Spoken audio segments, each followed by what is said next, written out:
Americans, I am Colonel Douglas Macgregor, combat veteran and former senior advisor to the Secretary of Defense under President Trump. As Chief Executive Officer of Our Country, Our Choice, I want to respectfully present an alternative view of the State of the Union. The Constitution, our nation's guiding light, mandates that the government promote the general welfare, a charge that obligates Washington to secure the basic necessities of life: energy, food, and shelter. Regrettably, the current administration is failing to perform these tasks. The current administration claims the gross domestic product is booming, but much of it comes from government spending and employment.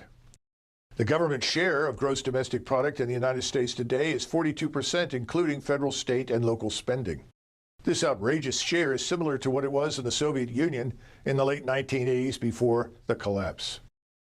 Rampant inflation stemming from this government share of the economy makes it difficult for families to buy nutritious food.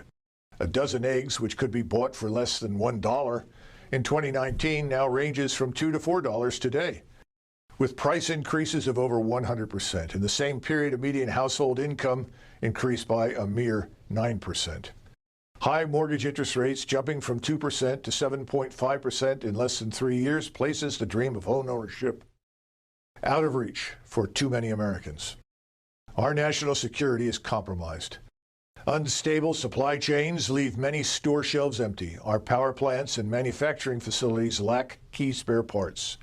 Ill-conceived domestic policies result in job losses and homelessness.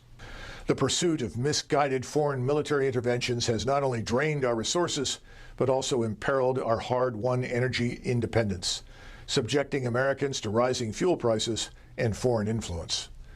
Today, the government employs an estimated 2.87 million people. If we include federal contractors, this number balloons to between 12 and 25 million. All of these events occur against the backdrop of a national sovereign debt that has skyrocketed to $34 trillion. Even worse, we are currently adding another $1 trillion to national debt roughly every 3 months.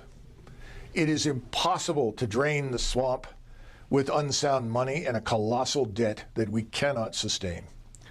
Tragically, D.C. Beltway politicians are controlled by the so-called donor class. This form of corruption is enabled by a cancerous central banking system. With privileged access to capital, this ruling class orchestrates endless wars, enriching themselves and their cronies while sending our soldiers, sailors, airmen, and Marines to serve in foreign lands of marginal strategic interest to the United States. Meanwhile, open borders are allowing millions of illegals or migrants to flood into our country. This uncontrolled influx is straining our resources, overwhelming our communities, and destroying our prosperity. Reckless calls to defund and punish the police are crippling law enforcement. Officers are underfunded, undermanned, and unable to protect our citizens, making our cities unsafe for all, especially women, children, and the elderly. Open borders cannot be divorced from an explosion of criminality never before seen in the history of our country. The number of Americans dying from illegal drug or fentanyl overdose is over 100,000 each year, much of it trafficked through the wide open southern border. There are more than 26,000 homicides each year, according to the FBI crime statistics. This is likely an undercount because in the last 2 years, more than 40% of police agencies did not report data because of a change in the system the FBI uses under political pressure. The number of missing children each year is estimated at over 800,000, which works out to be over 2,000 children every day. This alarming statistic is worsened by the overt sexualization of our children in public schools. Our children are our future. They should be protected, not exploited. Washington has also spent $14 trillion on various Middle East wars over the last 23 years in a series of self-defeating military interventions. More recently, Washington spent hundreds of billions of dollars on an unnecessary war with Russia, with little to show for it except higher prices for millions of Americans at the supermarket and the gas pump. Trillions were also wasted in the aftermath of the engineered COVID disaster, enriching the laptop class, Silicon Valley, Wall Street, and big business, while American workers, small business owners, and independent contractors were destroyed. Trillions have been wasted on unreliable green energy, with metals mined in Africa and processed in China, while destroying American jobs and ignoring our domestic resources. The bottom line is the state of the union is not strong. In fact, it is fragile and deteriorating.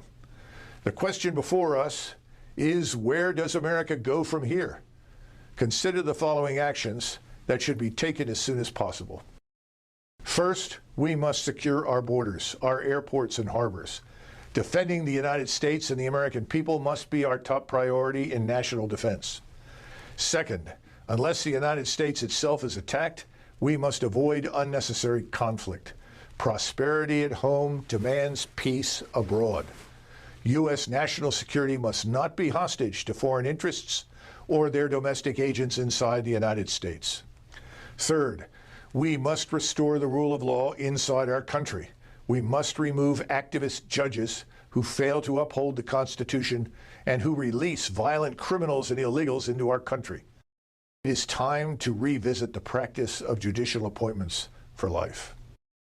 Fourth, an effective American military establishment demands merit-based selection and promotion. Fundamental reform to reduce overhead and maximize fighting power is vital. Today, we have 43 four-stars for 1.1 million soldiers, sailors, airmen, and Marines. In 1943, when 12 million men were serving, we had only 7 four-stars. However, strengthening our nation's security and restoring the rule of law are only part of the equation. We must also focus on revitalizing our economy and harnessing American innovation to secure our prosperity for generations to come. We must restore energy independence to America as soon as possible, with a mix of resources including natural gas, nuclear, solar, and wind. We must reinvigorate American agriculture and incentivize family farmers and producers. We must outlaw foreigners and vulture capitalists from buying American farmland, securing access to food and our national independence. We must repatriate advanced manufacturing to the American heartland, maximizing the use of 3D printing, artificial intelligence, and robotics. To staff these jobs for the future, we must make public education a path to employment. American companies and individuals must be given one-time tax exemptions to bring trillions of dollars back to the United States. We must act swiftly to pare down the staffing of federal government agencies.